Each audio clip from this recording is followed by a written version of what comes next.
I'm somewhat a misfit here. I'm taking you back long ago, but then it's about present also. I take you back to the time when some of your grandfather, grandparents, some of you were of your age group. Exactly on the same day, 24th of August 1945, a big story broke in India that Subhash Chandra Bose had died. And there was a plane crash in now what is known Taiwan, and he has passed away. It was a big joke because at that point in time, Subhash Chandra Bose was leading the struggle for India's freedom. There are a lot of stories about how India became free, and the dominant view which has now come up is that when the INA started to fight with the help of the Japanese and others, it really started a commotion in the Indian army. So the entire idea that you can drive people away with peaceful persuasion, I think it doesn't work. You cannot even drive your own a tenant away from your house by pleading with him. So actually what works in our favor was there was a commotion in the army because of Subhash Chandra Bose. Now such a man who occupies a position, some people say next to Mahatma Gandhi, people like me feel he's above Mahatma Gandhi. So the people, in any case, everybody feels that he was a big, great man. Now he dies, and this news comes on 24th of August. It gets published in papers in India, some of them, that he has died 4 days back, rather 5 days back, 18th of August 45, there was a plane crash in which he died. Now from that time till date, there has been a commotion about Subhash Bose's death year after year. And that's amazing because in our country there have been so many controversies. Some of you would recall there have been controversy about the death of Lal Bahadur Shastri also. Rajiv Gandhi's death is still being probed. We have a body probing about his death. But there's something about Subhash Chandra Bose that even today you get an audience about him. People are interested to know after so many years passing by. When I go to Facebook, I put my post, I get thousands of responses. Uh, just my luck that so far a movie hasn't been made, but I'm sure the time will come, and that will be the day when the things actually start rolling. Now, I think that why I'm talking to you today right now that the time is ripe after so many years, of, almost 70 years of so many people trying, to get the truth out. Now is the time in this age of internet, this age of transparency and right to information, that we are somewhat closer to the achieving that dream. My understanding is that because of certain reasons, I'll give you the reasons, of course, later on. I think in the next 2 years, I'm sure the things would be cracked. Otherwise, I personally will forget about it. But 2 years, I'm very, very hopeful. I'll tell you why it is so. Well, many of you would have heard, maybe probably read in newspapers about what happened to Subhash Bose. There are essentially three stories, three theories that explain what actually happened to him. So there are many, but I say that you can be rest assured that of these three are the only possibilities you have on table. There is no fourth theory on table right now. The first is that, of course, the official theory that he died in a plane crash in now what is known as Taiwan. Second thing is a rather horrendous one because when I live in Delhi and as a journalist, we've been talking to people from the government side, the intelligence, some of the historians also in private, and people talk a lot about this conspiracy theory that Subhash Bose was actually in Soviet Russia, which was a state you probably wouldn't have heard of. It was a forerunner state of the current Russian Federation. And in those days, you had a war, Cold War between the Americans and the Soviet Russians. So people say Subhash Bose was in Soviet Russia, and he was, of course, he was there, and then our government knew about it, but did nothing to rescue him. And they say he was left out in the cold, and he probably died there, and it was within the knowledge of our government. Now, God forbid this should be true, because it's a very bad thing. You're talking about a man who was the top ranking freedom fighter, and he should die in such a horrendous way. I think it will be tragedy for our country if it turns out to be true. Now, the third theory which has come up, in recent times, well, sounds mind-boggling and totally unbelievable. They say, no, he was actually alive in India and he was a holy man. And that has come up. And the interesting part about this theory is that it places Netaji's death very close to our times. I mean, at least my time. Somewhat 1985. They say that around 85 that he was in India and he died here. So these are the broadly three theories about Subhash Bose's death. Now, which is true? Let me not answer that thing. So far as I know, let us assume for argument's sake that Subhash Chandra Bose died because of an A crash which happened 70 years ago, and the A crash was accidental. Now, this is the view taken by our government year after year. Now, as you know, that today is the right to information age. Now, in past, people made endeavors to get at the facts. So people demanded right from 1947. They said, look, something needs to be done. and they asked the prime minister and of course the ministers of the government, he do something, explain the stand. But one would find that the answers were not very clear by the government. When the prime minister rose in parliament in those days, he was not very clear and he was dismissive. He said, no, no, no, he's died is all, what are you talking about? This is not possible. Then side by side, another view grew, as the years rolled by. Okay, this is all conspiracy theory. People who do not like Pandit Nehru, they are cooking up all kind of political thing and this is a dead issue, old issue, forget about it. Let's move on. There was a very good famous song ki, Chodo kal ki baatein, kal ki baat purani, like aage chali aage, which is very fine idea. In fact, I don't, I'm not against that. But problem, in our country, when some small insignificant person dies, one small little person, there's a murder case in Delhi or in Calcutta, everybody hits the street and everybody start talking about justice. But that justice is not applicable to Subhash Chandra Bose. Is he not a human being?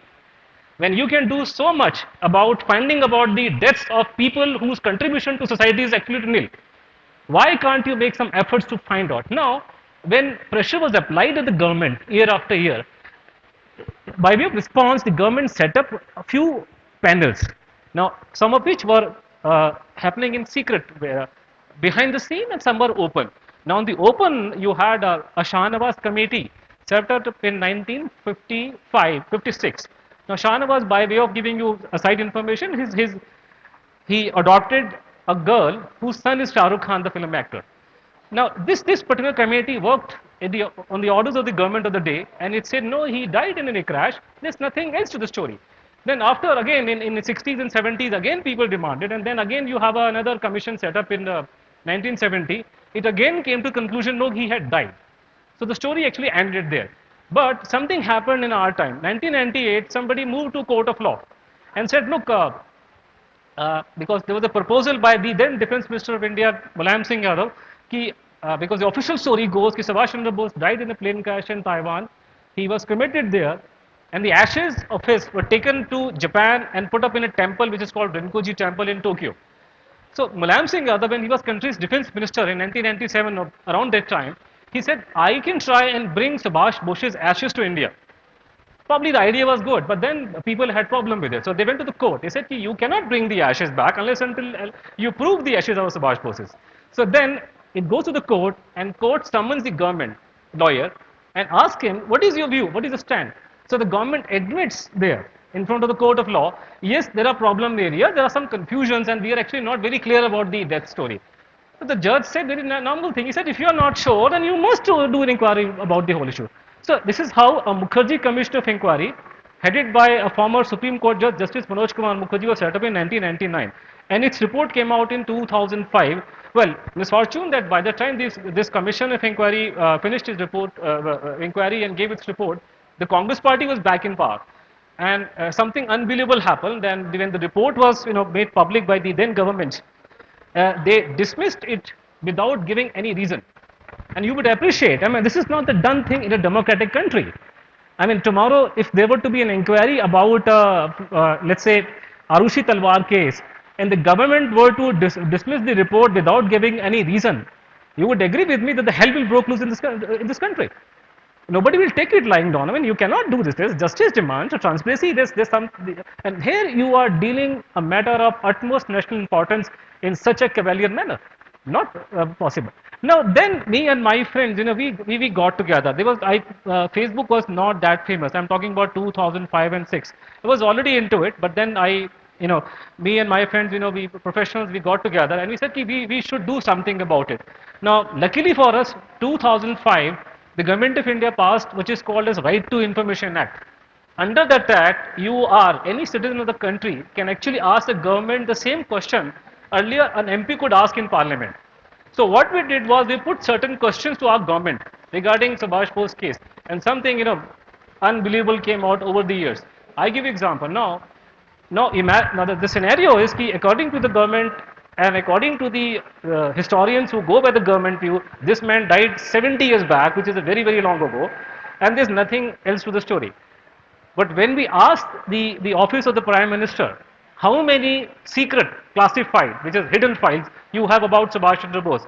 So the Prime Minister's office, with some delay, answers that we have got 33 classified files about Subhash Chandra Bose, and of which around 20, 22 are about his death.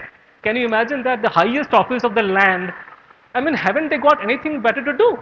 I mean, you're maintaining in this age and time, 2014, when you're sending a mission to Mars, and you are maintaining 33 files in the Prime Minister's office about Subhash Chandra Bose. I give you more data. Intelligence Bureau, I wonder how many of you would be aware of its function. It is the agency which secure India against all threats, external. Intelligence Bureau is holding something like 76 files concerning Subhash Chandra Bose. It's a joke. I mean, the job of the Intelligence Bureau is to keep files about Lashkar-e-Taiba or Hizbul Mujahideen. I can understand that. Why are you keeping files on Subhash Bose? Ministry of External Affairs. I asked them because I told you there's a theory that people say he was in Russia and then the government knew about it and did not do anything about it. I asked them, please give me the correspondence you've had with the Russian government on this case. Give me the copies of it under the Right Information Act. The government replies we can't give it because if we give it, it will spoil our relation with the Russian government. Now, again, this doesn't make sense to me. So likewise, now the best example, which I can cite, came from the Home Ministry. The Ministry of Home Affairs, according to the Government of India, is the nodal agency in Subhash Bose case. Because the Home Ministry is very important. It is, I think, after the PMO, the most important ministry is the Home Ministry. That is why, right now the number 2 in government is Rajnath Singh. Then, so we asked the Home Ministry, and their reply was slightly more detailed, and they said that we have around something like 70,000 pages concerning Subhash Bose's death. 70,000 pages. And they say that some of them are top secret records. And they say, I quote, if we declassify, release these files, these documents, it will lead to law and order problem across the country, especially in West Bengal. Now here, on one hand, you have a story about something happening 70 years back in a country where there is very little sense of history. And the government machinery is responding to it in 2006 that if you release information, it will lead to law and order problem across the country. Why would there be a law and order problem? Unless until there's something else to it. So now with this, this kind of thing in mind, we have been trying, trying to get people to, our area of support, and we have been getting a lot of support from people on Facebook. We have been able to, in fact, I mean, my own presence is because of Facebook, because some of you saw it and then you asked, wanted me to come and talk to you. Well, then what we did was that we got Subhash Bose's family on it, because there were 30, 40 odd members of his family spread across the world. So me and my friends, we go to them and we tell them, look, why don't you come out? Because unless you demand something, nothing's going to happen. So let's start with creating some events, and those would be, you have a case in Delhi of Jessica Lal murder case. So when it happened, people actually wanted justice. So they came out, took out candle march and other events took place. So I said, okay, let's do these kind of things in Calcutta, starting with Calcutta. And we carried out these candle march, and media, of course, was there to spotlight the issue. So in a matter of past maybe probably 2 years, the idea has picked up, and I'm in a way I'm somewhat happy to tell you that the message has been sent to the government of the day, the people who are now running the country, Mr. Modi and the Rajnath Singh. As a matter of fact, the Subhash Bose's family actually met Mr. Modi, and they gave him a letter in writing and said, demanding, look, we want his all documents about him must be declassified. This is not done. You can't keep things secret. You leave the mystery about his death wherever it is, but you must declassify, make public all the information about him which you are holding. Then Rajnath Singh actually made a statement in earlier this year on Subhash Bose's birthday. He went to Cuttack where Subhash Chandra Bose was born, and he said, when the BJP is in power, we would settle this case. And now the same Rajnath Singh is the country's home minister, and the same agency, the same nodal agency which will actually do the trick. So now it comes to this, that now ever since the Mr. Modi has come to power, we have again been trying at our level. There has been another RTI request. There has been a question in Parliament, and right now, as of now, I feel that the BJP is slightly cagey about it. They are not responding properly. But I do feel that once the pressure comes, but once the people start showing interest, because all I seek is one simple thing, and for that one simple thing, the idea, to be very frank with you, came to me, from America. Sometime in 1990s in America, they had a similar situation like ours. In America, some of you probably heard the name of John F. Kennedy. He was the American president in 1960 to 63, and he was killed in 1963. He was a good man and he was pro-India. He liked India, so that's why we also have good feelings for him. Now, when Kennedy was killed, there were theories about his death. So people have different ideas. Somebody said, no, no, no, he was killed by the mafia, and somebody said, no, he was killed by the CIA, and others said, no, no, no, there's a hand of some foreign power, in his killing. So nobody took it rather seriously. There was a man by the name of Jim Garrison, an attorney, a lawyer, and he did a lot of inquiry about it, and he was trying his best to get the issue out, but let's put it, he did not succeed. Then in 1990, a filmmaker by the name of Oliver Stone, a well-known filmmaker, he made a movie out of it called JFK. So in the movie JFK, there were two premises. One, they say, look, there's a problem in the assassination of the former president, and they depicted that probably a certain section of the government, including the CIA, were aware of Kennedy's assassination. Probably they had a hand in it. Towards the end of the film, they depict that there are several classified files concerning JFK are lying with the American government. And that created a flutter in the US in those days. In fact, the American government was forced to enact a law in America, JFK Records Act, that you must declassify every bit of information concerning John F. Kennedy. Now, Subhash Chandra Bose, as far as I'm concerned, holds similar position in India because he was not only the leader of INA. INA was the army of the provisional government of Free India. He was the president of that particular government. So he was technically, legally our first president. Now, for such a man, all we seek simple state formula to resolve all the stories and mysteries is kindly all the documents which are lying in government archives classified, please make them public. And that is not possible unless and until people like you really support the idea. What you can do is to, of course, come join me on Facebook. You can find me, Anuj Dhar, very easy to locate me. Read my post. If you like them, share them. And believe me, it's catching up, and you will see the result in next probably 1 or 2 years. Well, thank you very much for your time. I'm a bit out of place here, though, but I thought it. Thank you very much.